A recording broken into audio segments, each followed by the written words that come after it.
Hello and welcome to the Farming Week, the podcast from Agriland that keeps you up to date with all the latest in Irish agriculture. I'm Francess McDonnell and with me today is my colleagues Aisling O'Brien and also Colm Ryan. Now there's one unavoidable subject that everyone in farming is talking about at the moment, and that is of course the weather. For months now farmers have been plagued by rain and it doesn't like it's going to ease anytime soon. As potato and tillage farmer Patrick Dehane of Old Town in North County Dublin told Agriland recently. This isn't a single year incident, this is compounded from last year already. And there are a lot of growers who are under financial stress as it is. And this is going to break people. And you can see more of that interview with Patrick Dehane on Agriland.ie. But what is the latest outlook, Aisling, now on the weather? Yeah, Francis, I'd say like Patrick and along with all of the farmers across the country, they're constantly checking on weather forecasts from Éireann, from YR, Carlow Weather and more. And I'd say there's many the Child of Prague statue now that's nearly washed away on farms across the country. So at the National Fodder and Food Security Committee meeting, which took place on Tuesday, we got a briefing from Éireann on the longer term weather outlook. And we heard that there will be, unfortunately, around another 10 days of rain, but then high pressure is expected to set in over Ireland later this month. Now, Owen Sherlock, he's the chief hydrometeorologist and senior meteorologist with Éireann, said that the current indications are that high pressure may arrive in Ireland by the middle of the month, which around April 17th, he said. So essentially the middle of next week. Now, the good news is that once high pressure is established, it tends to stay in place for a period of time, and it generally means no rain. But now for the not so good news, Owen Sherlock did tell us that the current weather models suggest that there will be a gradual decline in the high pressure towards the end of the month and into the start of May. And he said he was reasonably confident with this outlook that there would be rain for the next 7 to 10 days, which then would be followed by high pressure for the following 5 to 7 days.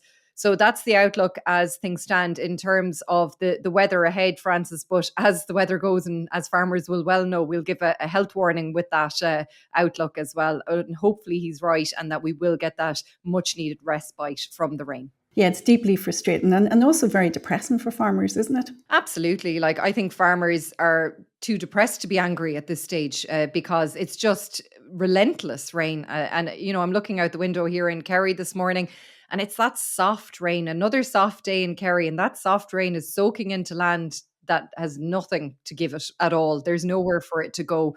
And it's the same all over the country. Look, there's farmers out there who luckily are getting animals out for a few hours by day. And, they're doing the best that they can. But in other areas, if animals were left out, they would just absolutely destroy fields. So it is very, very hard, depending on where you are and the type of land that you have. Yeah, and it does appear that the Minister for Agriculture, Food and the Marine, Charlie McConalogue, was listening to farmers this week. Yeah, so the mood music had been set ahead of the National Fodder Committee meeting on this, Francis, because several days beforehand, Charlie McConalogue said that he'd asked officials in the Department of Agriculture to look at rolling out a fodder transport subsidy scheme similar to that which we saw back in the fodder crisis of 2018. So the minister joined the committee meeting, which was held online, to outline the details of what is being called the Fodder Transport Support Measure. And the scheme is going to provide additional help to livestock farmers most severely affected by the prolonged exceptional weather conditions. And he said that the new scheme would be operated through the co-op network around the country as it's needed by farmers. Now, there are differing subsidy rates applying to hay, fodder, beet, straw and silage for feeding, which has to be transported over a distance of 75 kilometres to come to a co-op for distribution then to farmers. And there will be a financial contribution towards the offsetting of the transport costs of the fodder, and that payment will be made available to co-ops. And the subsidy rates, they range from €20 for a 4x4 bale of hay or straw for feeding up to €40 per tonne for pit silage or fodder beet. And we've a full breakdown on Agriland of the rates. And we are hearing from co-ops that are already getting fodder to farms through the scheme. And it was noted, Francis, though, that forage purchased prior to the 31st of March inclusive is ineligible for this scheme as well. And if you want to avail of it, you can get an application form from the Department of Agriculture website. And to avail of the scheme, farmers must complete an application form and submit it. And also they have to have a completed co-op declaration form as well, signed by the co-op that they're going to source the fodder from. So they're the T's and the C's. And just one other thing to note as well, that eligibility to receive funding under this scheme is dependent on farmers remaining within a €20,000 individual aid limit between 2021 and 2024. That's just, I suppose, to comply with EU state aid rules as well. And look, the minister said that it is, as you said, a really stressful and a lonely time for farmers across the country, across all enterprises. And he again reiterated what we were saying last week on the podcast, that it's important that everybody at a local level reaches out and supports one another at this time, because it's particularly difficult. And we heard as well that Teagasc has put in place a fodder register.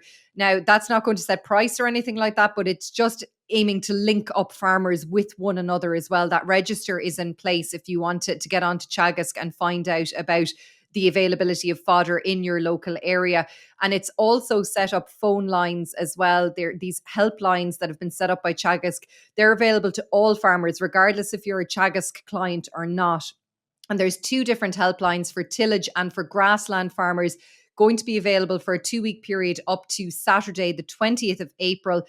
They're available Monday to Saturday, 9 a.m. to 9 p.m. And you can leave a voicemail outside of those hours if you want, and somebody will give you a call back from Teagasc. And you can find details of those numbers on Agriland. And just a reminder that they are available to all farmers as well. And look, the last thing in terms of supports as well, Francis, we are hearing a lot of calls on the banks and what the banks are doing to help farmers at the moment. I was going to ask you about that, because obviously any measures are really welcome at this time, particularly whenever you see farmers who are on a critical line with fodder. But we are hearing a lot about cash flow on farms at the moment too. So that is an issue. It's a huge issue for some farmers out there. I mean, the fodder scheme is all well and good, but if you're having problems paying for this fodder, that is a huge issue. So Bank of Ireland and AIB told the committee this week of the updates on the supports that they are offering for farmers. Bank of Ireland told us that it has reduced downwards its outlook for farm profitability this year, unsurprisingly. They said they don't see a significant uplift coming in terms of commodity prices to curtail the potential reduced output, be that milk or grain yields from tillage farmers. And Owen Lowry, the head of agriculture with the bank, said they're not seeing a significant uptake in applications in recent weeks. But that's not to say that there aren't farmers in financial or cash flow difficulty out there. And he said that overdraft utilisation rates are trending at similar lows to this time last year at around 14%. And he said that means that there is plenty of overdraft capacity on the majority of facilities. He said that they are prioritising agricultural applications through their system to make sure that they flow swiftly to drawdown stage. And that was echoed as well by Donal Welton, the head of Agri with AIB. He said that all bank staff in AIB have been updated on the impact of what is happening on farms due to the weather. And he said that they will be making it as smooth as possible for farmers to access credit where they need. And he said that working capital requests from farmers will be prioritised by staff. And both banks told us that they're going to be launching campaigns, information campaigns through the media over the coming weeks to highlight the financial products that they have on offer to help farmers as well. So that's where we stand from the banks at the moment, Francis. Yeah, I was talking to one farmer during the week and he said, look, if you look at it like this, I have 2 bank accounts. One is nearly drained, that is his own bank account. And the other one is his slurry account, as he talks about. And he said it's now overflowing. Yeah, that is a huge, huge problem for a lot of farmers out there, Francis. And we did get some advice from the Department of Agriculture on this week.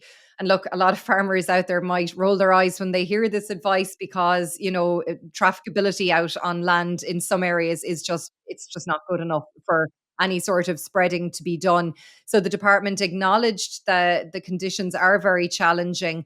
And they said where slurry tanks are full, farmers should look at opportunities to apply small volumes of slurry on their driest and most suitable fields.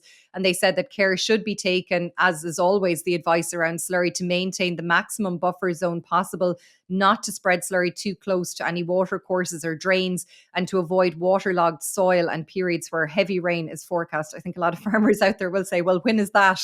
Very small window, isn't there, for most people now at this stage? Absolutely, yeah. And they said, look, where the option to spread isn't possible on farms, farmers should look at exporting slurry to other tanks if that is possible. And we are hearing, that requests are being made, by farmers to other farmers for that to happen as well out there.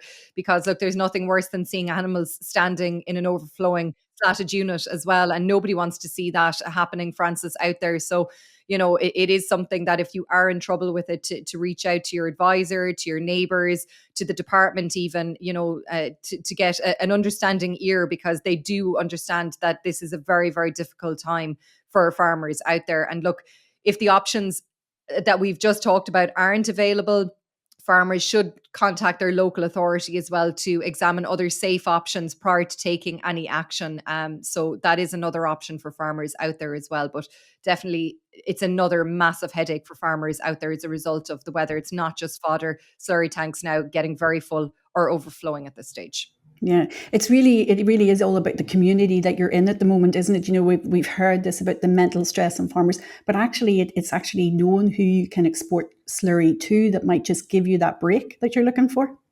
Yeah. And look, I mean, in some cases, then unfortunately, maybe somebody that you have linked up with in the past mightn't have the capacity themselves to take, your extra slurry on at the moment. So that's another issue that we're hearing about, Frances, across the ground. But look, it is something that is important. We don't need to tell farmers that that is a huge issue. It could potentially be a welfare issue for cattle as well in sheds. So it just to reach out if you are having a huge difficulty at the moment, and hopefully whether it's your advisor or maybe a neighbour or maybe the department or the local authority can offer you some options. I know we've had the move by the Minister in relation to the fodder situation, but there was noticeable disappointment this week that no provision has been made for other farmers, particularly tillage farmers. Yeah, that's for sure. Minister Charlie McConlogue told the committee meeting this week that he's not going to rule anything out in terms of what might be needed to support the tillage sector through the current poor spell that we've been speaking about in recent weeks.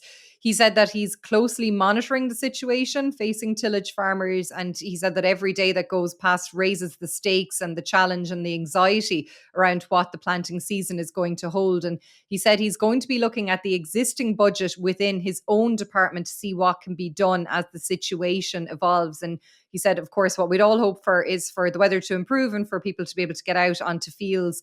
But that hasn't happened so far. Look, we did hear from Michael Hennessy, the head of the crops division in Teagasc at the meeting as well. And he said in some cases, medium to wet land, Frances, it could take 14 days at least for that land to dry out, just to be able to go out and plant or to plough or to do whatever work you need.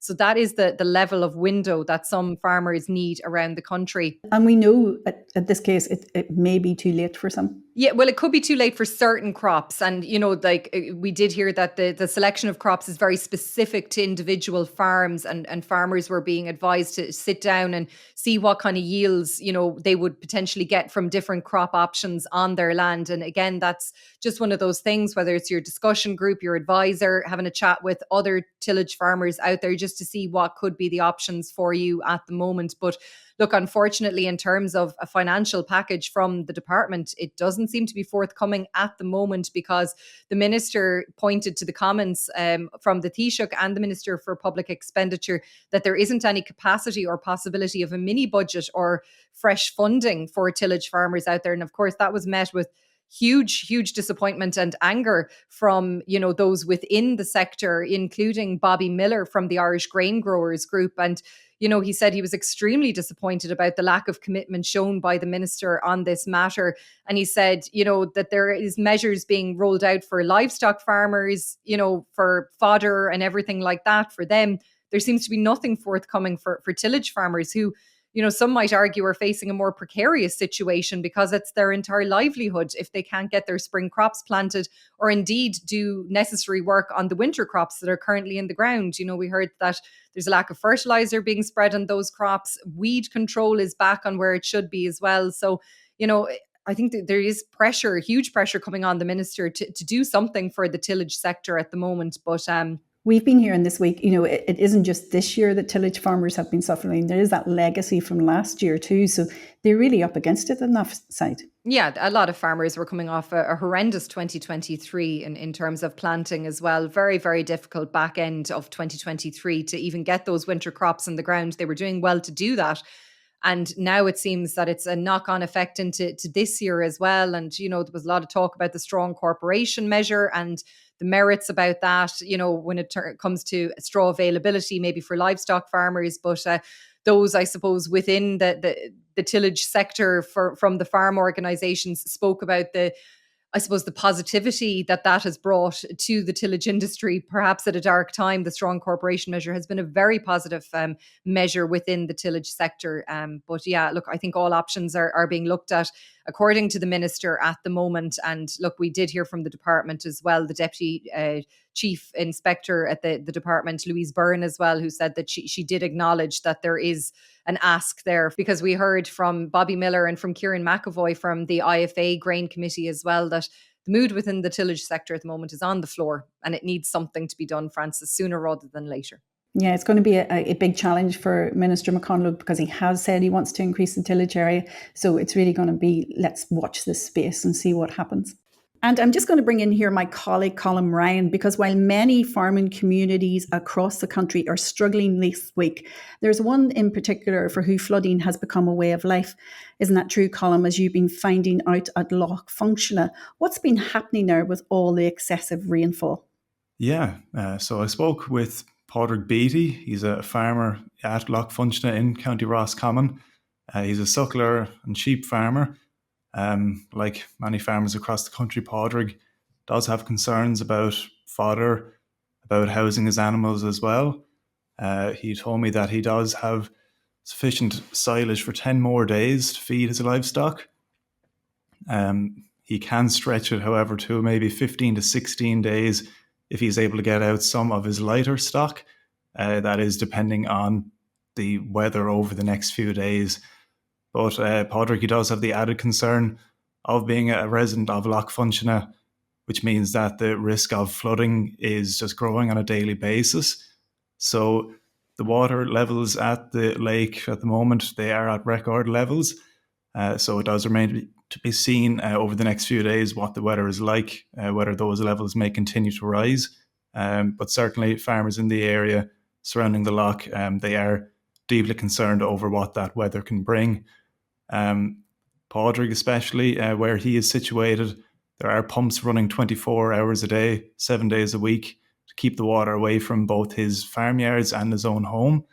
And just earlier this week, one of those pumps failed just for a half an hour, but that was enough then for the water levels to immediately rise and to approach his home. Luckily enough, though, a county council worker who was working nearby did switch back on a standby pump that was able to begin to pump the water back out of where it was rising. So luckily, they were able to prevent that from getting worse. But no, certainly it is a problem that is growing on a daily basis for the residents surrounding the lake. And stay with us, Colm, because this week you've also been covering the latest on the National Sheep Welfare Scheme. Tell us more about that. Yeah, so the National Sheep Welfare Scheme opened for applications this week, and there are 4 actions in the scheme that applicants must complete 2 of in order to get a full payment. So there are 2 categories that farmers can choose from to select an action. So the 2 categories are Category A and Category B. So in Category A, applicants can select either shearing or body condition scoring of ewes and the appropriate follow-on management from the body condition scoring.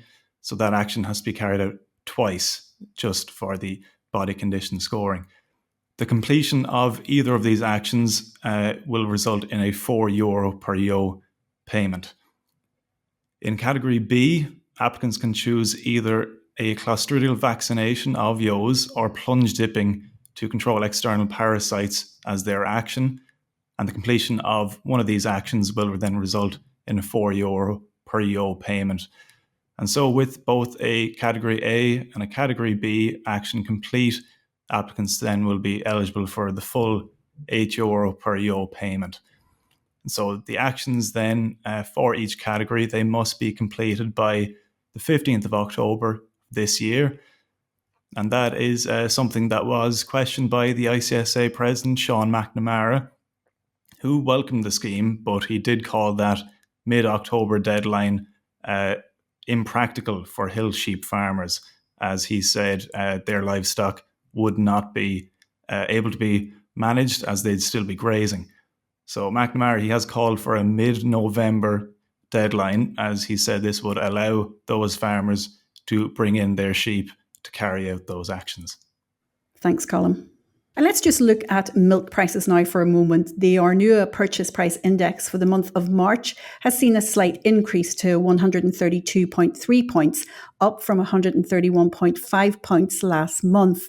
This index figure implies an indicative return of 37.6 cents a litre, including fat for milk at 3.5% fat and 3.3% protein, which the business said is net of its cost to market.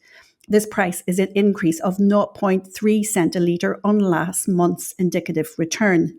And Lakeland Dairies has released details of its March milk price. The co-op will pay 42.9 cents a litre for March milk supplies, which includes an increase in the base price and the introduction of an input support payment. It's also announced an increase in the feed support for farmers who purchase feed from the co-op. And of course, we have more on that story on Agriland.ie. Now, despite all the storm clouds and non-stop rain, the sun appeared to be shining for at least one man this week, Aisling, on his way into the Dáil to make history. Well, that's true, Francis, because we got a new Taoiseach this week in Fine Gael leader Simon Harris, who has officially replaced Leo Varadkar. We also saw a cabinet reshuffle, although some political commentators would say that Simon Harris didn't go far enough in that reshuffle. But it's as it was in Ag House, because Charlie McConalogue, Martin Hayden and Pippa Hackett are all still in situ, in case you've been looking at matters political this week. But similar to the weather, Francis, the political sunshine was but fleeting for Simon Harris. The storm clouds did gather on his official first day at work, because he came in for stinging criticism from the opposition benches as he failed to appear for leaders' questions in the Dáil. Instead, he embarked on a slew of phone calls with world leaders. But ahead of Harris receiving his seal of office from President Michael D. Higgins on Tuesday, farmers, I suppose, they got a taste of his approach to the sector at the Fine Gael Ardèche last weekend. Have a listen to some of what Simon Harris had to say. But I want to say to farmers and to rural Ireland, Fine Gael will never talk down to you on climate action. Instead, we'll sit down and we'll work with you and we'll work for you. We won't lecture you, because I want to engage in a new partnership on agriculture where farmers are central to the changes that we're making. For example, I want to implement the agri-environment strategies, like the biomethane strategy, so that farmers can earn a good income while protecting our environment. And I'll work with you and I'll support you so that together we retain Ireland's nitrates derogation, which is necessary for our agri-food sector. So there you go, Francis, the youngest Taoiseach in the history of the state there, Simon Harris, pledging to have farmers' backs and not to dictate or to lecture to him. And I suppose in a nod to his previous role in higher education, he pledged to roll out those long-awaited vet schools as well. And he did tell us that Fine Gael has held 15 meetings across the country with farmers, and he has asked the party's agricultural group to come forward with a plan within the next 6 weeks on how Fine Gael intends to act on issues like succession, retirement, and other stresses facing the farming community. So I think perhaps a sign that the party is starting a fight to hold on to their traditional farmer voting base there, who could be tempted by others when the ballot boxes come out, Francis. But only time will tell if Simon Harris's, wooing of the farming community will pay off. Yeah, I wonder, does our new Taoiseach think that despite the fact that we've had this non-stop rain, the clouds parted and the sun was shining for him as if it was a sign from above as he steps into the Dáil? I think so. Well, look, we'll wish him well. And we'll see how he gets on and for how long he'll be there, because I don't know, would you bet on a general election this year or next? Place your bets. I wouldn't put money on the table on it There at the you moment. go. But a week is a long time in politics. An hour a day is a long time in politics. So we'll have to see. We'll definitely be following to see how the new Taoiseach approaches what's happening and all the challenges that there are in rural communities now. And finally, we know there is at least one farmer in your neck of the woods, Aisling, who has something to smile about this week. Yes, indeed, Frances. A great day for the parish, as the saying goes. Mark Reardon from Kinmare Machra in Kerry took home the top prize at the Mr. Personality Festival, which is one of the centerpieces of the calendar for Machra. It took place in Clonmel in County Tipperary on April 5th and 6th, and Reardon beat out competition from 25 other contestants from Machra clubs around the country, including Stephen Murray from Scottstown Machra in Monaghan, who came in second place, and Micheál Kilheany from Mount Mellick Machra in County Laois, who came in third. Well done to them as well. So Mark Reardon, Mr. P, as he's now known, I'm sure, in the locality and further afield, he farms in Kinmare in the south of Kerry, where he has a herd of 40 Limousin Charolais cross cows with his father. And Charles O'Donnell, our colleague in the newsroom, caught up with him this week and did a really interesting interview about where Mark sees the whole area of part-time farming. And, you know, he did speak about the trouble, the pressure that part-time farming is facing and the danger that it's in potentially if it isn't supported. And he spoke about the importance of it as well. You know, he took up a role as well with Dairygold in 2022. So he has an off-farm job through their graduate program. And, you know, he was speaking to, I suppose, a lot of people out there, Frances, who have farm jobs and then off-farm jobs as well to do on a daily basis. And how so many people, that is their way of farming. They're not farming full-time. They're not relying on the land or can't maybe make the land work for a full-time living for them. But, you know, that is a way of life for so many people around the country. And it's something that has to be protected as well. And look, we did hear that Mark has organised walks on his farm as well through his time in Kerry Machra. And he said that he thinks it's very important that we're all in farming together. And it's nice to see other people and what they're doing out there. And the 24-year-old went on to say that the Mr. Personality title is whatever you want it to be. And I've no doubt, Frances, given his track record to date, it sounds like he's going to make this role his own. So we wish Mark the very best of luck and congratulations to him and up the kingdom. And it goes without saying that we know lots of personalities in farming at this stage, so he's not alone. That's it. Very true. That's it from us for another week. From Aisling, Colm and myself, thanks for listening, and please don't forget to rate, review and follow The Farming Week on Spotify, Apple Podcasts or wherever you get your podcasts. We hope you have a really good week ahead.